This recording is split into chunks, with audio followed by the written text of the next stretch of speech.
بسم اللہ الرحمن الرحیم۔ حضرت یعقوب علیہ السلام کے نام میں رہتے تھے۔ ان کو اللہ تعالیٰ نے 12 بیٹے عطا کیے۔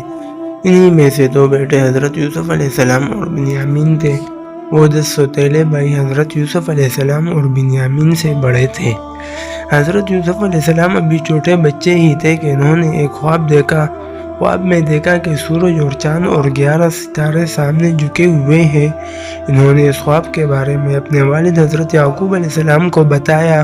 حضرت یعقوب علیہ السلام ننھے یوسف علیہ السلام سے محبت کرتے تھے۔ انہوں نے خواب کا مطلب بتایا۔ انہوں نے کہا، اے یوسف، آپ کو بڑے ہو کر اعلیٰ رتبہ ملے گا، اور خواب کے بارے میں اپنے بھائیوں کو نہ بتائے۔ حاسد بھائیوں نے حضرت یوسف علیہ السلام کے خلاف سازش کی۔ انہوں نے بہانہ بنا کر یوسف علیہ السلام کو لے جانے کی اجازت لے لی اور ان کو دور لے گئے۔ پھر ان کا کرتا اتار کر انہیں اندھیرے کنویں میں ڈال دیا۔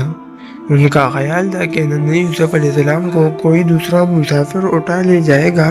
انہوں نے ننھے یوسف علیہ السلام کے کرتے پر بھیڑ کا خون لگایا اور اپنے والد حضرت یعقوب علیہ السلام کو وہ کرتا دکھایا۔ کہنے لگے، یوسف علیہ السلام کو بھیڑ کھا گیا۔ کرتا پٹا ہوا نہیں تھا۔ حضرت یعقوب علیہ السلام کو اپنے بیٹوں کی چال بازی سمجھ گئے۔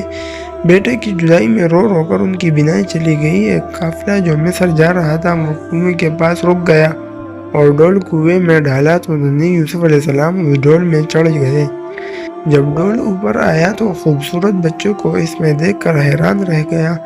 قافلے والوں نے مصر پہنچ کر ننھے یوسف کو معمولی قیمت پر ایک شخص کو فروخت کر دیا۔ وہ شخص عزیز مصر تھا۔ اس نے ننھے یوسف علیہ السلام کو خوب عزت سے اپنے محل میں رکھا۔ اللہ نے حسن اور ذہانت دونوں سے ہی ان کو نوازا، اور جب وہ پختگی کی عمر تک پہنچے تو اللہ تعالیٰ نے انہیں اپنا نبی چن لیا۔ عزیز مصر کی بیوی زلیخا جھوٹی اور دھوکے باز تھی۔ ایک دن اس نے حسین یوسف علیہ السلام کے کردار پر جھوٹا الزام لگا کر حضرت یوسف علیہ السلام کو جیل میں قید کر دیا۔ وہ قید میں اللہ تعالیٰ کے حکم سے لوگوں کو خوابوں کی تعبیریں بتانے لگے۔ ایک بار 2 قیدیوں نے اپنے خواب سنائے۔ حضرت یوسف علیہ السلام نے ایک قیدی کو بتایا کہ تمہیں موت کی سزا ملے گی۔ دوسرے قیدی کو بتایا کہ تم رہا ہو کے دوبارہ بادشاہ کی نوکری کرو گے۔ جب وہ رہا ہوا تو انہوں نے اسے تاکید کی کہ وہ بادشاہ سے ان کا ذکر کرے۔ شیطان نے یہ بات اس کو بلا دی اور حضرت یوسف علیہ السلام جیل میں ہی رہے۔ ایک رات مصر کے بادشاہ نے ایک عجیب سا خواب دیکھا۔ اس خواب کی تعبیر کوئی نہ دے سکا۔ بادشاہ پریشان ہو گیا۔ تب اس قیدی نے بادشاہ کو حضرت یوسف علیہ السلام کے بارے میں بتایا۔ بادشاہ نے خواب دیکھا تھا کہ 7 گائیں موٹی ہیں اور 7 دبلی، اور 7 دبلی گائیں 7 موٹی گائے کو کھا گئی۔ حضرت یوسف علیہ السلام نے بادشاہ کے خواب کی تعبیر بتائی کہ 7 سال تک زرخیزی اور خوشحالی رہے گی، پھر 7 سال تک قحط رہے گا۔ اس آدمی نے تعبیر بادشاہ کو جا سنائی۔ بادشاہ نے حضرت یوسف علیہ السلام کو بلانے بھیجا۔ حضرت یوسف علیہ السلام نے جواب دیا کہ پہلے مجھ پر لگے ہوئے الزام کا فیصلہ کریں۔ بادشاہ نے اچھی طرح چھان بین کی تو سمجھ گیا کہ وہ الزام جھوٹا تھا۔ اس نے اس کو باعزت بری کر کے مصر کا وزیر بنا دیا۔ وہ غلہ ذخیرہ کرنے لگے، وہ لوگوں کو اناج دینے لگے، لوگ دور دور سے آنے لگے۔